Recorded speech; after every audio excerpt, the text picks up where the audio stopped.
Hello everyone, welcome back to the channel. In today's video, I'm going to show you how to replace or how to change the batteries in your Weiser SmartCode 10 electronic lock in 2026. Now, first of all, before opening the lock, you need to make sure that you have 4 fresh AA alkaline batteries ready. So once you have it, you need to move to the inside portion of the door where the lock's battery interior assembly is located. Now you need to simply remove the battery cover just like so, and now you are going to see the battery pack over here.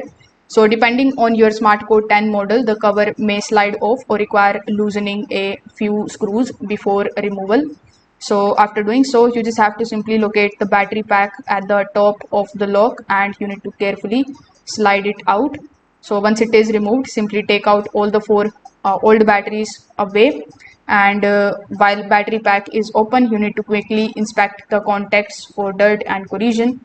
Afterwards, you just have to simply insert the new batteries into this particular section, and you need to make sure that the positives and the negative sections are also basically aligning properly. Then you need to slide the battery pack into the lock with the correct orientation. After a few seconds, you should also see the green LED flash, and you will also hear confirmation beeps that will indicate that the lock has successfully powered up with the new batteries.